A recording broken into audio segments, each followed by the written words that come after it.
Chapter 1 Meera Recycles. Thump, thump, thumpty thump, thud. A loud noise came from upstairs, as if someone had fallen down the stairs. Grandmother leaped up from her chair. "What on earth are you doing up there? Meera, are you all right?" she exclaimed. "Oh, Grandmother," Meera peeked around the corner, grinning. "I was cleaning up my room. I filled a bag with things to be thrown away, but it slipped out of my hands and fell down the stairs. Good thing I tied a knot at the top, or we would have had trash all over the place." "You wouldn't have liked that, would you?" Grandmother said. "Having to live with trash all over the place wouldn't be very nice." Meera giggled at how silly her grandmother was being. "Grandmother, why do you look so serious? The bag didn't even break. Look, I'm going to throw it away right now." Meera headed for the door, dragging the big, bulky bag behind her. "Meera," something in grandmother's voice made Meera stop. "Meera, what exactly is in the bag?" "Just a bunch of trash, Grandmother. I had some water bottles and old juice pouches under my bed, some chocolate bar wrappers, old colored paper that I don't use anymore, my old rubber rain boots, things like that. I haven't cleaned my room for a while. Mother told me that I can't bring more stuff into my room until I take the old out." Meera took the bag of trash and started for the door again. "Grandmother, I'm throwing it away in the garbage bin outside. The sanitation men will come and take it away from there." "And where do they take all of that trash?" asked Grandmother. "They take the garbage to the garbage dump depot," Meera replied. "Leave the bag of trash by the door. It's a beautiful day. Let's go out for a little while," Grandmother suggested. Meera and Grandmother walked past the apple tree growing in the yard. "Remember how you threw your apple core on the ground and it grew into that little tree? And the wrapper that I left there never grew into anything," Meera added. They continued past the park where Meera and her best friend Maya had spent an afternoon picking up cans, bottles, and plastic wrappers.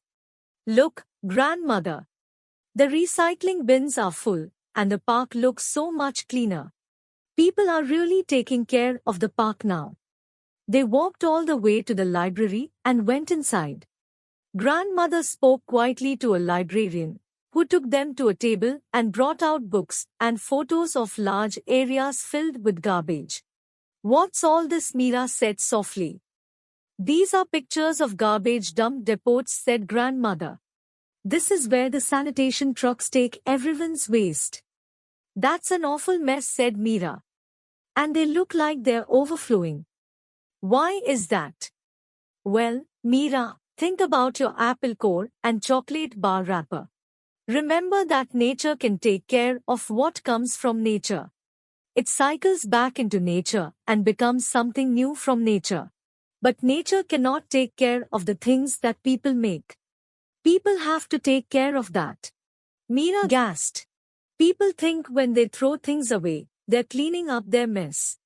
But really they're just sending it somewhere else," said Grandma. "Grandma, there is no such place as a way. So, it's all piling up and overflowing in the landfill because stuff is flowing in faster than it is flowing out." Meera was quiet and very serious all the way home. Meera finally asked, "What can we do, Grandmother? Nature can't take care of all of the stuff that people send to the landfills.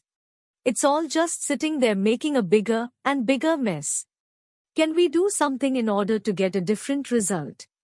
Let's look at what's in your bag and think about what we might do with it, instead of sending it to the landfill. Maybe we can think about the stuff differently so that we can use it to help our living system instead of dumping things into landfills." "How can I do that?" asked Meera, confused. "Look in this magazine. See this picture." Grandmother showed Meera a picture of a shiny rain boot planter. "That's just like mine," Meera exclaimed as she dug through the bag. "And I have to if I fill them with dirt and plant flowers in them. They will make our house look like a garden inside." "What a great idea, Meera. How else can you imagine using what you have in your bag?" Well, there are lots of plastic water bottles and chocolate bar wrappers in my bag. I have a reusable water bottle now, but I got these bottles before I knew better. What if I wash everything very carefully, then wrap my old colored paper around them and glue some crumpled chocolate bar wrappers on them to make them look modern? We could use them as vases for put flowers. Mira, when you turn trash into something that people want to keep instead of throwing it in the garbage, it's called recycling. When we recycle, we turn materials that would be wasted into materials that we value. It helps nature and all of us. Mira and grandmother spent the rest of the day recycling the rain boots into flower planters and the plastic bottles into vases. At the end of the day, they had 4 plastic bottles and caps left. Mira jumped up and ran to the kitchen. She came back with a handful of dried beans.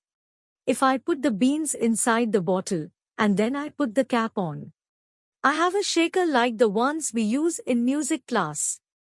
I can use the rest of the colored paper to decorate it, and I will take them to school for use in our music class. I'm going to tell all my friends about recycling to help all the living systems. I'm sure they will want to make beautiful things out of their trash too.